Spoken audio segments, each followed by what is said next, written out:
Peter Edgar Dreux was born in New Orleans, Louisiana on August 21, 1837. Pierre, most commonly known by his English name, Peter, was from a distinguished New Orleans family. Before the war, his older brother Charles had served as district attorney and as a member of the Louisiana State Legislature. When the war began, Charles was given the rank of lieutenant colonel of the Louisiana Guard Battalion, which was comprised of the first 5 companies that volunteered from Louisiana. Charles has the distinction of being the first Confederate field officer to be killed during the Civil War. He died at Newport News, Virginia, on July 5, 1861.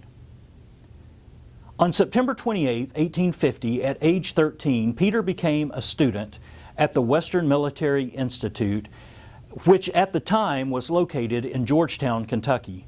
When the war began, he enlisted in the Watson Artillery Battery, a unit that was formed in July 1861 in New Orleans.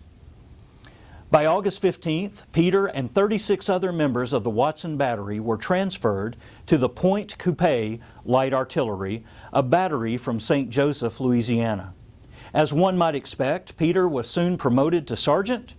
As part of the Point Coupé Light Artillery, Peter was captured at Island No. 10 in the Mississippi River and was sent to the infamous Camp Douglas in Chicago, Illinois. While in prison, on May 24th, Dreux and a fellow soldier, W.C. Smith of the 20th Mississippi, were sent to the hospital for pneumonia. According to prison records, the two escaped, or at least attempted an escape, and were caught and placed in the horrible dungeon of Camp Douglas, known as White Oak Prison. Dreux was exchanged with his unit on September 20th, 1862 at Vicksburg, Mississippi. Now, here's where Dreux's story begins taking a series of turns that will ultimately decide his fate. By February 1863, he is transferred to the engineer department at Yazoo City, Mississippi as an assistant engineer with the rank of captain. Then, while laying out fortifications at Demopolis, Alabama, he had a disagreement with the engineer in charge where Dreux beat him severely. Dreux is arrested and confined in the guardhouse.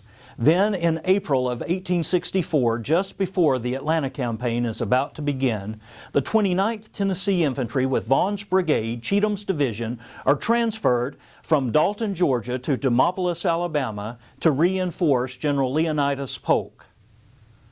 While the 29th Tennessee is at Demopolis, they are assigned provost duty.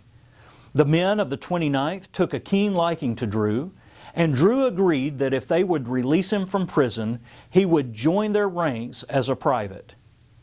So the Louisiana Sergeant of Artillery, turned Captain of Engineers, now became an infantry private as he took his place in Company G of the 29th Tennessee. He fought with the 29th Tennessee throughout the Atlanta campaign, where the units in Cheatham's division took such heavy losses that the 11th and 29th Tennessee were consolidated.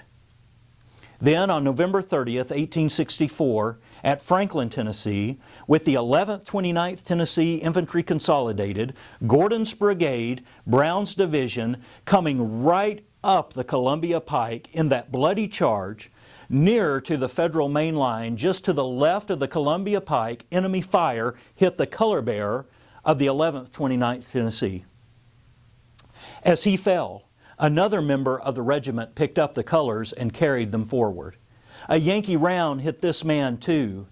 As this scene played out repeatedly, eventually Sergeant Montgomery Alexander Stokey of Company C of the 11th Tennessee, with impetuous valor, now carried the colors forward. As Sergeant Stokey neared the main line, he reportedly suffered 3 bullet wounds to the head. After Stokey fell, Peter Dreux, the Louisiana engineer, members of the 29th Tennessee had freed from jail at Demopolis, Alabama only 8 months earlier, seized the tattered colors. Dreux, who was just to the west of the Columbia Pike, moved forward with reckless abandon. In an eclat of valor, he lunged over the main line of works carrying the war-torn, bullet-ridden colors into the smoke-filled vortex of battle, with portions of the 11th 29th Tennessee going with him. Dreux, the 6th color bearer for the day of the 11th 29th, struggled to step over the bodies of his already fallen comrades. As the former artilleryman scaled the parapet and jumped across the bodies in the ditch, a bullet struck him in the chest.